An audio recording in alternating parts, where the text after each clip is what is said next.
எந்த அளவுக்குன்னு சொன்னா சிலர் யூனிவர்சிட்டிகள்ல இருந்து கூடுதலா இப்ப நடக்கக்கூடிய ஒரு விஷயம், அந்நியர்களை காதலிக்கிறது, கல்யாணம் பண்றது. காதலுக்கு மதமும் இல்லையாம், காதலுக்கு கண்ணு இல்லையாம். இது ஆறு சொன்ன வார்த்தை ஹதீஸா? காதலுக்கு மதம் இல்லை, காதலுக்கு மதம் இல்லை. நிறைய நிறைய யூனிவர்சிட்டிகள்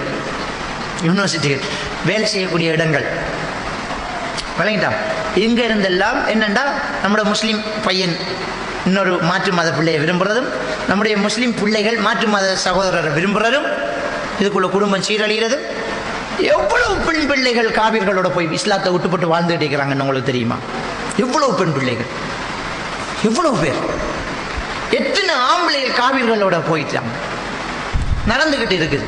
அப்ப எங்க பொன் பார்க்கறதுல கலாச்சாரத்தை பார்க்கல, பொன் பார்க்கறத மார்க்கத்தை மதத்தை பார்க்கல, உடுப்பு எடுக்கிறதுல மட்டும் மதமா, உடுப்பு எடுக்கிறதுல மட்டும் மார்க்கமா.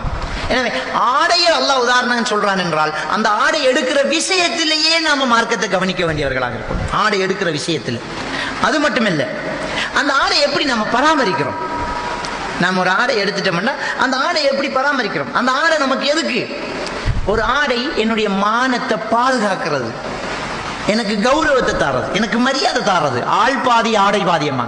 நான் உடுத்திக்கிற உடுப்பை வச்சுதான் எனக்கு ஒரு மரியாதை, நான் இருக்கிற இந்த உடுப்பை வச்சுதான் என்னுடைய மானம் பாதுகாக்குது. இந்த உடுப்பு என் மானத்தை பார்க்கும், ஆனா இந்த உடுப்பு என் மானத்தை பாதுகாக்கும். ஒரு கணவன் மனைவிக்கும், மனைவி கணவனுக்கும் அப்படித்தான் இருக்கும். அதனால மானம் பாதுகாக்கப்படும், அதனால அவர்களுக்கு ஒரு கௌரவம் இருக்கு, அவங்களுக்கு ஒரு மரியாதை மதிப்பு இருக்குது. அதை பேணக்கூடியவர்களாக நாங்க இருக்கணும். அது மட்டுமல்ல, இந்த ஆடையை நாங்க எப்படி பராமரிக்கிறோம் என்றால், இந்த ஆடையில ஒரு அழுக்குப்பட்டால் முதல் வேலை அந்த அழுக்கை நீக்கிறது தான். இந்த ஆடையில் ஒரு அசிங்கம் பட்டா முதல் வேலை அந்த அசிங்கத்தை கழுவுறது. அப்படியே பட்டத்தை எல்லார்ட்டையும் காட்ட மாட்டோம். என்னோட ஜிப்பாவில் பருப்பு கறி கொட்டிட்டு இங்க பாருங்க மஞ்சளா போச்சு என்ற எல்லாத்தையும் காட்டுவேன். நான் 7 மணி நேரம் அதை பொத்தி பிடிச்சிக்கிட்டு மறைச்சிக்கிட்டு பின்வாசல் வழியால நைஸா மெதுவா ஆட்டோ பிடிச்சி போய் அதை கழுவுற வேலையை தான் பார்ப்போம். மைண்டில் அதான் ஓடிட்டு இருக்குது, எப்படி கழுவுறது. ஒரு கணவனுக்கு மனைவி, மனைவிக்கு கணவன் ஆடை, அந்த கணவனும் மனைவியும் ஒரு தவறு செய்வாங்களாக இருந்தால் அதை முதல்ல துப்புரவு பண்ற ஒரு எண்ணம் ஒரு ஆளுக்கு இருந்துகிட்டே இருக்கணும். அடுத்த ஆக்கள்கிட்ட காட்டுற எண்ணம் பிறகுதான் வராது.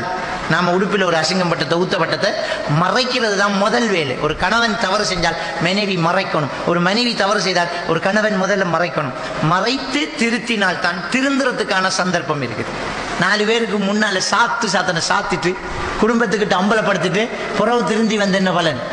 அதான் ஊருக்கே தெரிஞ்சுதே, இப்படியே போறான்னு போய்த்துருவா. முதல்ல மறைச்சி நமக்குள்ள இருக்கட்டும் என்று சொல்லி அதை பக்குவமா எடுத்து வச்சு அதை கழுவி அதை தூய்மைப்படுத்தி நம்ம திரும்பவும் அதை அணியணும் என்கிற எண்ணத்தை உருவாக்குறது ஆடையில இருக்குதென்றால், அல்லாஹ் உதாரணமா சொன்ன அந்த ஆடை மனைவிக்கும் கணவனுக்கும் பொருந்துமா இல்லையா சிந்திச்சுப்பார். அப்போ அவங்கள்ட்ட இருக்கக்கூடிய பிரச்சனைகளை நாசுக்காக திருத்தக்கூடிய ஒரு நிலை நம்மக்கிட்ட இருக்கணும்.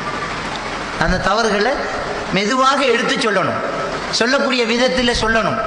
சொன்னாதான் அதை என்ன செய்யும், கொண்டு வரப்படும். அது ரொம்ப முக்கியம். நமக்குள்ள இருக்கக்கூடிய அந்த நெருக்கமும் தொடர்பும் அழகாக இருக்குமாக இருந்தால், இஸ்லாம் சொன்ன மாதிரியாக இருக்குமாக இருந்தால் நாம நல்ல ஒரு வாழ்க்கை வாழலாம். ஆடை இல்லாத நிலை இல்லை மனுஷனுக்கு, ஆடை இல்லாத ஒரு நிலை இல்லை. எப்பவுமே ஆடை. சந்துக்குள்ள போகக்குள்ளையும் கபன் ஆடை, புலவுக்கு நெருக்கம் ஆடைக்கு இருக்குது. அல்லாஹ் உதாரணமா ஆடையை சொல்லலாம். ஒரு கணவன் மனைவி நெருக்கமா இருக்கணும், தள்ளி இருக்கக்கூடாது.